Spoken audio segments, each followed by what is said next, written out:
generation locally owned agency focusing on building personal relationships and providing professional service to individuals and businesses. Information on the web and on Facebook. Support comes from Ohio's 529 College Advantage, helping families save tax-free for college and career training nationwide for 35 years. Information on Ohio's 529 can be found at collegeadvantage.com/Bobcats. Additional support from Donato's Pizza, featuring pizza, subs, salads, and catering from their Athens location at 688 East State Street. Information at donatospizza.com or 740-592-5049. Support comes from Dean Heating and Cooling. Stay warm this winter with energy-efficient TempStar heating.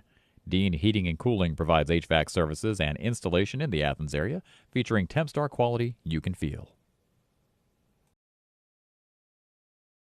Tonight on Gridiron Glory, Fort Frye and Waterford renew their rivalry, this time for a spot in the regional semifinals.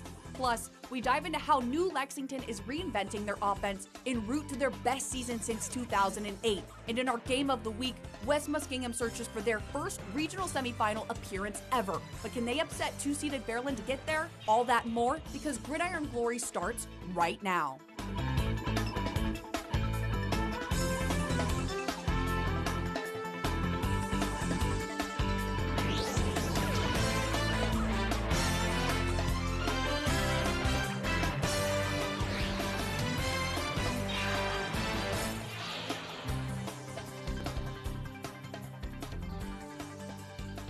Every play, hit, and game is a stepping stone in a team's journey to the state championship. So it's time to see who will keep plowing their path forward and who has been stopped short. Welcome back to Gridiron Glory. I'm your host, Haley Hollinger. So let's get into round 2 of the playoffs. They brought us the best postseason matchups a football fan could ask for. Tonight we saw a rematch of storied rivals and region shakeups, and of course a chilling meeting between two teams that haven't played each other in 49 years. So let's start there. The Tomcats and the Rockets are coming in hot, each with respective win streaks. But who will stick the landing and stay alive in the process? We've got reporter Shane Scalfaro with all of the details. Yeah, Haley, you mentioned each team's last couple wins, but let's talk some stats during those streaks. Trimble, 7-4 record, have allowed just 7 points in those 2 weeks. Meanwhile, the 8-3 Rockets have averaged over 46 points per game. Rockets offense set to launch first. Quarterback Zach Putnam takes the snap, looks right, and hits Brooks Bauer. Great body adjustment from the senior. In the red zone, Putnam on a man in motion, and he's going to quickly fire to Gavin Haney on a slant for the touchdown. 2-point conversion, no good, 6-0. Trimble possession, QB Brady Jasek hands the ball off to Matthew Moyer. He meets a pile of players, and the linemen continue to push and get that first down. Later in the drive, handoff goes to Owen Sikorsky, and he powers in for the Trimble score. They'll get their 2-point conversion, 8-6 Tomcats. Let's forward to later in the quarter. Putnam takes the QB sneak, and he's going to find a way in, 14-6 Rockets. Into the second quarter, Trimble driving down the field. Sikorsky, the go-to man, finds the end zone again, 16-14. Conotton Valley looking for the lead back. Putnam heaves it deep, and it's going to be caught for the TB by Brooks Bauer. I couldn't even see him in that group. They'll get the ball back, and Putnam fakes to the back and finds Brooks Bauer again for the score, 26-16 Rockets at half. Trimble has a late surge but can't finish out, and the Rockets win this one 26-22. Yeah, Shane, we both know that this Tomcats team is always very physical, so what happened tonight? Honestly, it felt like wherever you looked, there was that little yellow flag staring at you. On their first defensive drive alone, Trimble got called on 3 false start penalties. Add in a pass interference call to set up a Rockets touchdown, and you can see how their momentum got slowed time and time again.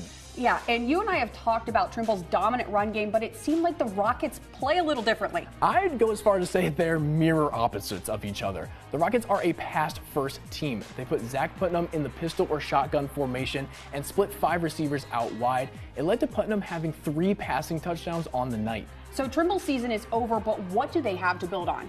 The big name is QB Brady Jasek. Remember, he is only a sophomore. He's going to take the offseason. He's going to grow a little bit in every single aspect of the game. The Tomcats have a lot to look forward to, and the Rockets, they're looking forward to another week of the postseason. Yeah, thanks, Shane. And we're going to see who Conotton is taking on next. Eastern's win over South Gallia this evening makes them the Rockets' next opponent. Danville also won over Portsmouth Notre Dame, but they won't find out who they play until the Catholic Central Crusaders play the Miller Falcons on Saturday. If regular season rivalries are heated, then imagine the blaze of intensity in a postseason rival rematch. Multiply that by 10 and you've got Waterford and Fort Frye. Ashley Frye and Maddie Kiefer are joining us in studio for round 2. These two have played in the regular season 46 times, but this is the first time they've played each other in the playoffs. Yeah, but before we get into tonight's matchup, let's throw it back to Waterford and Fort Frye in week 4. Maddie and I were at that game, and not only was it Fort Frye's 17th win in a row, against Waterford, but it was a dominant showing for the Cadets. Yeah, Ashley, Fort Frye took that one 35-7. One of the biggest impact players from this game was none other than Fort Frye's Clayton Miller. Miller had 2 touchdowns and 1 interception. He was a force in this matchup. On the opposite side of the spectrum, Waterford struggled with turnovers. There were 2 in just the first half. The Wildcats dropped this game, but ever since, they have won 7 straight. And both of these teams went on to win their conferences, so tonight these two are battling for the River and a chance at week 13. When these two take the field together, you know it's going to be a war. First possession of the game, and Jared Heiss with an 11-yard gain and a tiptoe. And over the bench he goes. The Waterford Wildcats would go on to miss a field goal on this drive. Now it's Fort Frye's turn, and who other than Clayton Miller? Miller through the parting of the Red Sea, and Maddie, did you see that block? Yeah, that was Waterford's quarterback. But it wouldn't be enough to stop Miller 61 yards to the house. Fort Frye makes the first statement of the night. The Wildcats wasted no time. Hayden Jones touchdown, tie ball game. After a 33-yard Tice Beardsley gain, Clayton Miller matches that energy and takes the hit off 27 yards to put the Cadets in the red zone.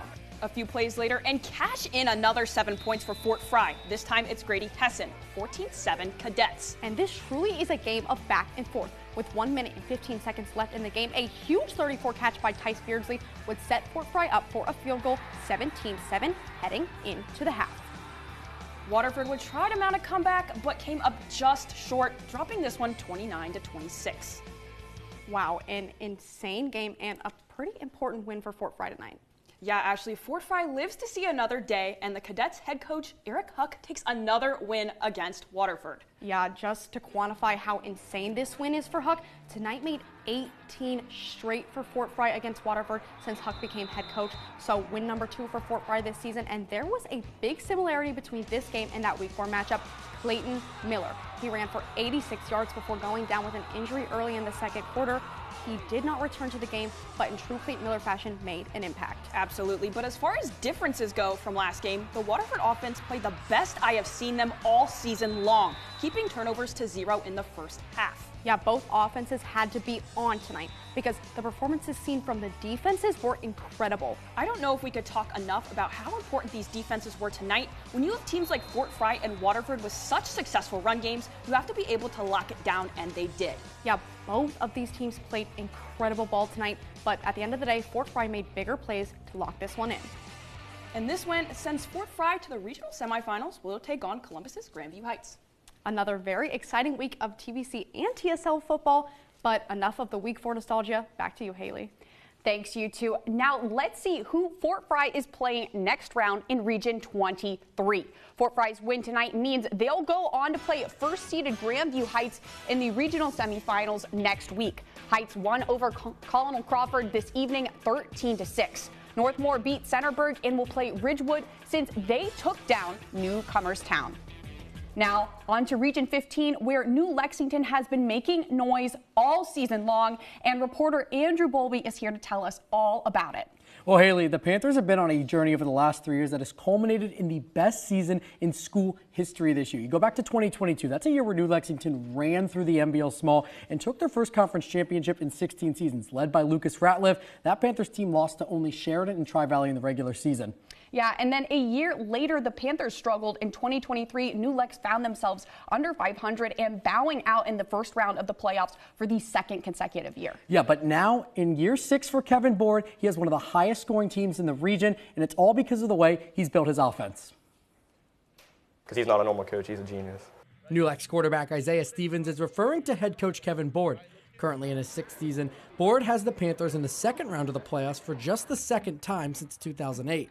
The main reason for it, Board's mentality with his offense. My personality is I want to score and I want to go for 2 on the first possession always. This has been a staple of the Panthers team this season, especially in big games. In the MVL small title game against West Muskingum, New Lex hit on big plays, including a first quarter 2-point conversion. I think more or less it's a chance for us to have a little bit of fun. And then 2, I think they always look better when you've got really good guys. One key figure in the New Lex offense has been Bentley Hansen. Hansen serves as a Swiss Army knife for the Panthers, something that makes him hard to stop. He also has a great understanding of the offense that he can bump out to our flanker or wide out spot, and he can make plays out there because he understands where he fits in relation to everybody else. And so we've got to get him touches because when he touches the ball, great things happen. Quarterback Isaiah Stevens has taken a major step forward this year. In 2023, he threw 19 interceptions. In 2024, he's down to only 3. Stevens attributes longtime bonds with Hansen and running back Carson Kellogg to building the dominant offense. And it's nice to know when you drop back and a play breaks down or something goes wrong and you know that you have those 2 guys. I mean, I can pretty much know where they're going to be before they're even there. And for a New Lex offense that has put up big numbers all year long, tonight they faced a Logan Elm team that does much of the same. Yeah, there's not much better than 2 high-octane offenses going head-to-head in the playoffs. Yeah, there's not. Let's get right into it. Jim Rockwell Stadium has never seen a second-round playoff game, but tonight that changes. Opening drive of the game for Logan Elm, Michael Bach is off and running to the end zone. Braves come out and smack the Panthers in the mouth. New Lex with the ball on a pitch to Carson Kellogg. He takes off and blanks that Braves defense. The long TD sets up a successful 2-point conversion, 8-7 New Lex lead. Now, Logan Elm is pinned inside their own 5, and the Panthers' D-line came to play. Paul Stenson tracks down Aaron Walters and brings him down for a safety. Flash forward to the final series before halftime, and Isaiah Stevens is looking deep to Bentley Hansen in double coverage. Oh my goodness, that's a New Lex score, and Hansen leaves quite an impression on that New Lex offense. 29-7 at the break. Final drive of the second half, and we are going to see another safety, and it's Stenson again. Panthers dominate and advance 52-14. Haley, the offense shines again as New Lex wins 2 playoff games in 1 year for the first time since 2008. Yeah, and now let's look a little more into what has made this offense so tough to stop. Well, you're going to see the opening play of the game here, and this is a screen to Hansen, but Logan Elm has extra defenders, so they're able to stop this for really no gain. Yeah, and are they going to do that again?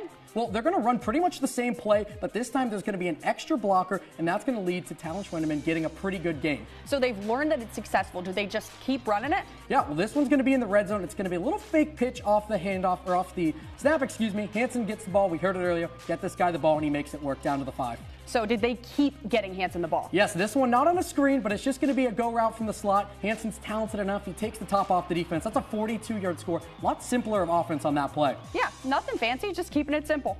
Yeah, and then this one, we're going to see Carson Kellogg, another screen, but when he gets that ball and he kind of gets some getting going, that offensive line gets downfield, and they are tough to stop. He's going to score on this play, and just really a dominant night for this offense, as we've seen all season long. And clearly, this team isn't slowing down. They're going to be a tough out moving forward. Oh, yeah, absolutely. Thanks, Bolby. And New Lex will now move on to play against the undefeated Indian Valley Braves, who dominated the Waverly Tigers tonight, 49-14. On the other side of the bracket, top-seeded St. Clairsville will take on the Cinderella story of Region 15, the 13-seeded West Holmes Knights. We've got more games coming right at you on the Extra Point. And that's going to be with digital host Donovan Varney. Donovan, what you got for us? Well, Haley, I got some more football. That's what I got. And I promise the Extra Point this week features 4 additional games from across the lineup. So without further ado, we'll start off with one of our teams in the SOC.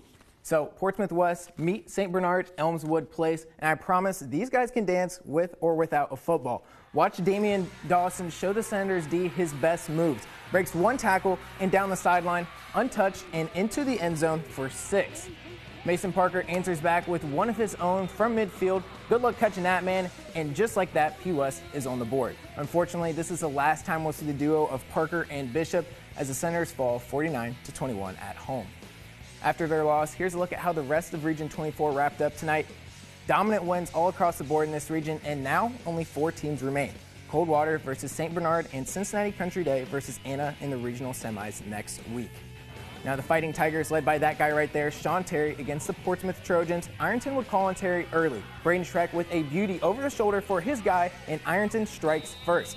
Fighting Tigers continue to attack through the air, but this time it's the connection of Caden Edwards and Tyler Roach for a 40-yard score to extend the lead. And I can't forget to mention this Fighting Tigers defense, a block punt, a safety, and a shutout, 44-0, and the number 1 seed keeps on rolling. Now here's the Pirates. They sailed on over to Union Local, to take on the Jets in a Region 19 shootout. The revamped Wheelersburg offense gives the play action a shot with Rucker rolling out and finding his guy Ison Emnett on the sideline and stay out of his way. 1 defender, sit down. 2 defenders, out of my way. 3 defenders, too slow. Berg is on the board. Later, back to their roots with the run. Elijah Brown is fired up because Berg booked its trip back to the regional semis 28-23. And the Big Red are also fired up in Steubenville, and they take a shot early against this Athens defense. Aiden Davis to Zaire Scurry, who comes down with the grab and scurries down inside the 10, where he set up the first score for Steubenville. Alex Pirro and the Bulldog offense get things going on the ground, moving downhill, and get you a guy that can do both, because here's Pirro with a catch too, but to no avail. The Big Reds stay alive, winning 35-14. Now that does it for the extra point today, Haley. Sending it back over to you. Thanks, Donovan. But the Region 11 train isn't stopping with the extra point. Tonight, we got to see every game in this region. So let's just keep chugging along with reporter Stephen Caroli, who caught all the action at Tri-Valley versus Dover, and Charlie Ehlenfeld, who was at Bloom Carroll Licking Valley. We'll start with Stephen with Tri-Valley, where the winner will take on Steubenville. Thanks, Haley. After a 33-0 upset over Granville, the Dover Crimson Tornadoes are rolling into Jackson Anderson Stadium. Offensive firepower was evident in this one, so let me explain why. Let's open with the first drive. Max Lyle on the 3rd play of the game throws a dot downfield for 48 yards, and the Scotties are up 7-0. Tri-Valley would then score quickly twice, both rushing touchdowns. Quickly, it's 21-0 in the first quarter. The Crimson Tornadoes would mount a comeback with Jack Judkins running in a touchdown, and shortly after, Jack Judkins again throwing a touchdown to Justice Hughes. It's 21-14 now. The Scotties would respond as Lyle throws a fade to Keaton Hahn, and he makes a miraculous catch. 28-14 Scotties. Moving into the third, Dover scored 2 touchdowns to Tri-Valley's 1. Scotties up 35-28 going into the fourth. The final quarter started with Jaden Wallace losing the football and Dover recovering the fumble. Then Judkins to Hughes again. This time from 30 yards out, a penalty on Dover's sideline would back up the PAT, and the Tornadoes would miss the PAT, 35-34 Tri-Valley. Tri-Valley would follow this with a punt. This sets up a long drive for Dover, which would leave 18 seconds on the clock at the 25-yard line. Season on the line, close to 40 yards out, and Jamison Marlatt drilled the kick for the game winner. 37-35, Dover is rolling on to the regional semifinal after another upset. Yeah. Wow. Thanks, Stephen. That was a crazy game. So let's move into Charlie, who's been hanging out and looking for a little while now, just waiting to talk about the Bulldogs and the Panthers. Thanks, Haley. Yeah, Bloom Carroll rising to tonight after a thriller last week. Bloom Carroll squared off with Bishop Hartley last week and escaped in a 44-43 thriller with a late touchdown. Now they go on to face Licking Valley, a team on a 9-game winning streak, their best since 2019, and they went to the state final. Let's get into the action. Now, Bloom Carroll and Licking Valley entered tonight with 1 goal, survive and advance to face the winner of Jackson and Bishop Watterson. The Panthers' defense struck early as excellent coverage allowed rushers to get home and force a fumble and recovery to flip momentum for Licking Valley. In no time at all, they were knocking on the end zone. Brody Rogers capitalized on an error, keeping the ball himself and finding the corner and high-stepping into the end zone with a flourish. 8-0 Panthers out of the gate. Licking Valley struck again. Trenton Marcus gets the rock and hammers home for 6 more. 15-zip Licking Valley. Bloom Carroll got right back in the game with a classic. A long touchdown pass from Ethan Santanwong to Rusty Hutchinson, 65 yards, and he was gone. Once you miss him, folks, you're not going to catch him. Both teams were close coming out of the half, but this wizardry gets Cam Walker strolling into the end zone and Licking Valley a bigger lead, needing points to stay alive. 4th and goal. The Bulldogs hand it off and find themselves 1 yard short. The Panthers shut out the Bulldogs in the second half and win 29-17 to advance the next week. Haley, this is it for the Bulldogs, but it's been one heck of a ride.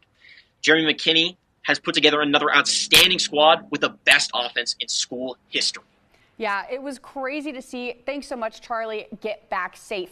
But wait, we're not done yet. Rounding out the Region 11 talk is Jackson and Watterson. And Grant Kiefer is joining us now with the latest on that game. Yeah, not used to seeing Jackson seated so low. Wasn't long ago we were watching them face Bishop Watterson in a regional semifinal in 2022. This year, though, Watterson owns a top seed, and Eagles have faced a tough road getting there. A 10-0 regular season record gave Watterson the top seed in one of the toughest regions in the entire state. It's safe to say they've earned it. Wins against Big Walnut, Chardon, St. Francis de Sales, and a team our viewers are familiar with, Bishop Hartley, are huge resume boosters. Big time game, you got to bring out big time names, right? GG Season 24 Player of the Year, Cade Wolford in the house. Nolan Johnson with a big sack to stop Bishop Watterson's first drive of the game. They couldn't keep the Eagles off the board for long, though. Sophomore Ben Ulanaki spins off the pile and gets into the end zone. Missed extra point, though. Watterson goes up 6-0. Not often Jackson finds itself down now, needing a spark. Here comes Nolan Johnson on offense this time. Kyle Brandt, that's an angry run right there. This run isn't so angry for Watterson, though. Zach Weber quick steps it into the end zone to go up 13-0. This is unfamiliar territory for Jackson, down 2 scores. Needing to get something going late in the half. Johnson on the outside, he gets stuffed. Common theme tonight. Next play, time to get in the bag of tricks. Here comes a flea flicker. Tucker Williams launches it downfield. It is nearly picked. Rest called this incomplete. I'll let you be the judge of that one, though. Late in the second, looking to pile it on, and Watterson punches it in. Eagles win 34-0. First time Jackson has been shut out since they played a guy named Joe Burrow in 2013. Wow, so a little bit of a tough game for Jackson, but you have to go back 11 years for the last time they didn't score a point in a game. That's pretty crazy. So what exactly went wrong? Good question. I didn't expect it. I don't think our viewers expected it either. Also, the last time they lost by multiple scores in the playoffs, 2019, was just a complete outlier for a team that's seemingly in every game. Defense was good early on, but Jackson couldn't generate any offense of their own. Check this out. In the first half, they crossed the 50-yard line just once. It's just not the recipe for success, even if that's obvious. Yeah, but despite the loss, this is usually a squad that you can expect to reload every season. What's there to look forward to in 2025? Yeah, you got a handful of seniors to graduate every year at Jackson, including Nolan Johnson, but Ryan Simons, you just saw on your screen. Eli Ray on defense making a play right here with the hit stick. And Bodie Wolford threw for over 20 touchdowns. They're all going to be back. This Jackson team's looking for a 5th straight FAC title in 2025. Tough play for the season end for Jackson, but Watterson showed that you have to have their A game when you're facing a team like that. Yeah, absolutely. Thanks, Grant. And now that we've gone through all of those games, let's take a more concise look at how that region has shaken out. As you all saw earlier, both Bishop Watterson and Licking Valley will play next week. Steubenville and Dover have moved on and will throw down for the second time this season with the Crimson Tornadoes looking to avenge their 42-7 loss earlier in the year. Okay. Take a deep breath, because next up is our game of the week. The West Muskingum Tornadoes and the Fairland Dragons. These two have only met once before, but it was under very similar circumstances. Lucy Schaefer joins us now to tell us all about the past and present of these two squads. Yeah, Haley, the last time that these two played was 2 years ago in the playoffs in Proctorville. And West End won in an overtime thriller 22-21. And this year could top that with stars like Jack Hayden and Jake Anton. According to Fairland coach Mike Jackson, Hayden does everything for this team. He's versatile and someone the Dragons trust to get the job done. Just under 1,000 total yards, but that's because he plays more than just receiver. He's seen snaps at quarterback and plays defense too. Shifting back to Anton, the veteran quarterback, West M is averaging 37.6 points per game with Anton in charge. He's also made an impact on defense with 32 tackles and 2 interceptions. So let's see what happened as these two took the field against each other tonight. A playoff rematch in Proctorville, and flags flying everywhere for number 2 and number 7 to make it to the regional semis. First quarter, Jake Anton hands off to Carter Winland, who hurdles over a Dragon into the end zone, but that one will be called back, a penalty. Next drive, Fairland will get there too, but this one also called back. Seems like there's a pattern here, but West M breaks it. Anton to Winland, who will take it all the way down the sideline, 78 yards, and the Tornadoes make a statement halfway through the second quarter, 7-0. Now that's how the half ends, but West M gets the ball out of the break. Right here, Anton takes a high snap and gives it to Carter Smith. Smith showing off his speed as he jukes out 2 Dragon defenders. A last-minute effort from Jack Hayden, who's following him there, but it would be no use. This puts the Tornadoes up 14-0 halfway through the third quarter. Now they're back on offense. Anton finding Braxton Brownrigg 31 yards in the corner of the end zone. Failed 2-point conversion will make it 19-0 Tornadoes. Fairland finally makes something happen on the next drive. Ethan Wall to CJ Graham, who gets his foot down to score. But West End proved to be too powerful, not stopping until that final whistle. Winland with the ball back, running 23 yards to widen the gap and increase the lead to 26-7. And to top it off, Jack Anton scores his first touchdown of the game with a 1-yard quarterback sneak. West End advances 33-7. Wow, Lucy, it seems like things were pretty close for a while there despite the outcome. Yeah, West End slowly but surely did all the right things to outplay the Dragons, especially in the second half. Going back to the first half, though, Fairland attempted a field goal, but it was blocked. That kept them scoreless until that third quarter touchdown from CJ Graham. West End also recovered 2 onside kicks in a row after half. So who were the key players for West End? Yeah, Jake Anton played a smart game of football tonight, and it doesn't hurt when you have the speed intact of Carter Smith and Carter Winland. 2 Carters, 3 touchdowns between them, and 2 all-time wins against Fairland. What do you think went wrong for the Dragons? Yeah, I don't think it was anything in particular. They were just outplayed. They couldn't get their offense going. Jack Hayden had a huge catch in the first half, but Fairland couldn't capitalize on that and score. Their defense made some good stops, but football happens on both sides of the ball, and Fairland just wasn't balanced enough tonight. This effectively ends Fairland's run for a title. They had a successful season and their first conference title in 11 years. Definitely some things to be proud of. But West End and Berg both won in upsets tonight. Next week is going to be a good one. Thanks, Lucy. And that brings us to our last standings brief of the night. As Lucy mentioned, both West End and Berg moved on tonight, continuing their hot streak this postseason. Next week, the two will square off for a spot in the Region 19 finals, and Ironton will take on Harvest Prep in a get-back game, as the Warriors knocked the Fighting Tigers out of the playoffs last season. Now, we know who all of our game winners are this evening, but which plays won the best of the night? It's time to find out with our top 5. Without further ado, let's get into it with play number 5 coming at us from the Bloom Carroll Licking Valley game. You didn't see him catch it because he's already been running for a while. Bulldog Bo Sherman caught the ball off of a kickoff, and here he is absolutely bullying his way down the field. And for our 4th play of the night, it's going to come from our game of the week. Fairland's Ethan Wall throws one up into double coverage, and Jack Hayden flies to the rock, securing a big one for his team. New Lexington's got play number 3 on lock. Isaiah Stevens goes to hand it off. Psych, he's going all the way to the house. Well, Bentley Hans is keeping the door right open, even with a Logan Elm defender around his neck. My goodness. And there must be something in the air tonight, because play number 2 is another kickoff return. This time it's St. Bernard's Damian Dawson. And this man is shifty. One defender down, and he is gone. But wait, he escapes again and again and again. There's no taking this guy down. Send armies upon armies, and he will still end up in the end zone, which is why he's also featured in our top play of the evening. Here we go again. His QB, Lucas Kennedy, breaks loose of the Senator's shackles, gets the ball to Dawson, and he's on the run again. Let's speed this up, because he takes it 55 yards into the house, all on his own way to run, young man. And keep those plays and names fresh in your mind, because you might just hear them again. Only this time on our Player of the Year finalist list. Last week we had 12, but we've boiled it down to the Elite 8. Let's start with a quarterback who goes the extra mile, Max Lyle. Lyle's touchdown to interception ratio is insane. 30-3, no wonder he led the Scotties to an undefeated season. Over in the NBL Small, Isaiah Stevens led his team, New Lexington, to similar success, tallying up 2,220 yards and 32 total touchdowns in the process. Next up, a quarterback who has continually proved he's got that dog in him, Bloom Carroll's Ethan Van Danavong. He boasts the best completion rate on our list and has 21 tutties to show for it. You want to know what makes an offense tick? For Waverly, it's Mason Kelly. Kelly's numbers are fantastic, but what puts him on the next level is his ability to make the right read under pressure. Ever run into a 6'7", 300-pound offensive lineman in the trenches?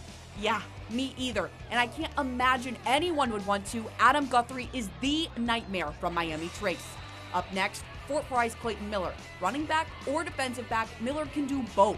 He averages a first down with every carry, has 18 touchdowns, and is the driving force of the Cadets' offense and defense.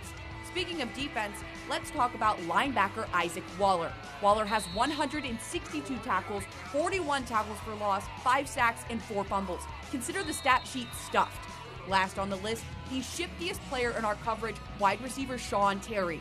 They don't call him Scary Terry for no reason. He has 893 receiving yards on just 50 receptions. That's 18 yards per reception. Well, congratulations to our top 8. Next week, the list will get even smaller with just 5 finalists. So we'll see you here next Friday for the updated list and full breakdowns of the regional semifinals, because there's nothing better than Friday nights and Gridiron Glory. Support comes from O'Neill Hartman Insurance, a full-service, third-generation, locally owned agency focusing on building personal relationships and providing professional service to individuals and businesses. Information on the web and on Facebook. Support comes from Ohio's 529 College Advantage, helping families save tax-free for college and career training nationwide for 35 years. Information on Ohio's 529 can be found at collegeadvantage.com/Bobcats. Additional support from Donato's Pizza, featuring pizza, subs, salads, and catering from their Athens location at 688 East State Street. Information at donatospizza.com or 740-592-5049. Support comes from Dean Heating and Cooling. Stay warm this winter with energy-efficient Tempstar heating. Dean Heating and Cooling provides HVAC services and installation in the Athens area, featuring Tempstar quality you can feel.